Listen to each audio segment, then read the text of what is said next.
For the past 2 days, hundreds of migrants, primarily Hispanics from Central American countries, converged on Partridge Street in Belize City at the office of U.D.P. Lake Independent Standard Bearer Dianne Finnegan. The line snaked along the sidewalk for almost a block, most with manila envelopes in hand carrying nationality applications, photocopies of birth certificates and passports. Some even brandished passport-sized photographs of themselves and their family, processed at a nearby photo lab, free of cost, before their documents are collated inside the political office of the Standard Bearer.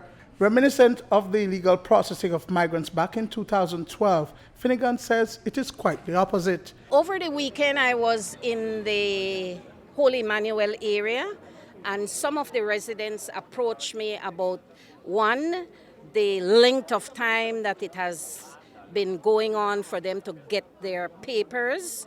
Some of them have been living in Belize for many, many years, but I guess when they go to the offices, it's so challenging for them, one, because they speak only Spanish, and two, nobody's giving them the necessary information on what direction they need to take in order to get their papers processed. I have no knowledge of how that is done.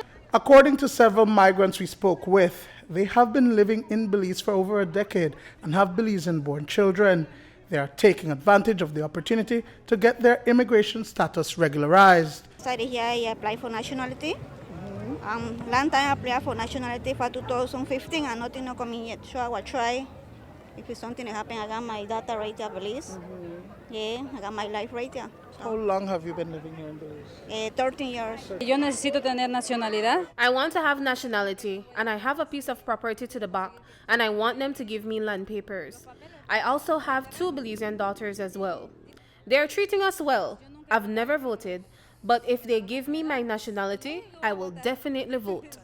But it appears that migrants from across the country got word of the invitation by Finnegan, and they too came to the office.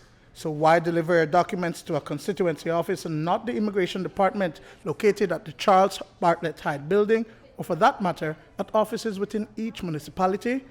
According to Finnegan, on Monday, a meeting will be held with Minister of State for Immigration, Beverly Williams, at the Swift Hall, where these persons will be able to share their concerns. I can't process nobody's papers, Vaughn. No, I have not mentioned to anybody that I'm processing their papers. They are here to get information, to meet with the minister on Monday. She's the only person who can tell them how to go about getting their papers. Please don't turn this into a political thing. A meeting with the minister has been organized for Monday. So what services are being provided to these persons today? None.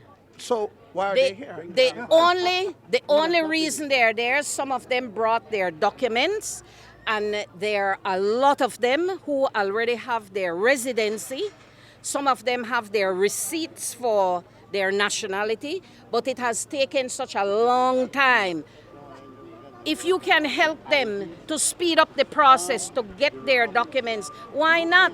While Finnegan says that it is not of a political nature, it is known that if these migrants receive their nationality certificates prior to the general elections, they become eligible to register as voters.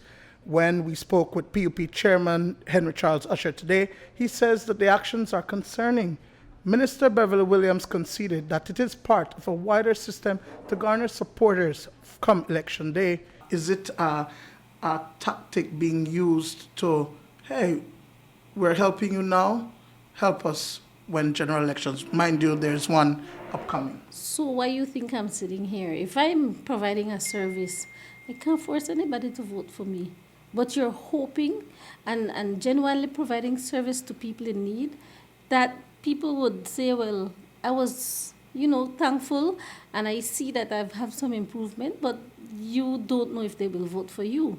However, as I said, we're not fast-tracking anything. I don't believe that Ms. Finnegan would be able to do anything with those. Maybe she is collecting, so it's an easier way for us to review.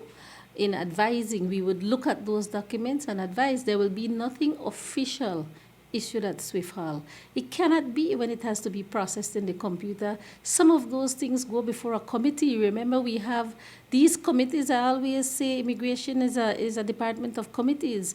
The scrutinizing committee, the visa vetting committee, all of those go through a proper process before it comes to me for signatures. Duane Moody for News 5.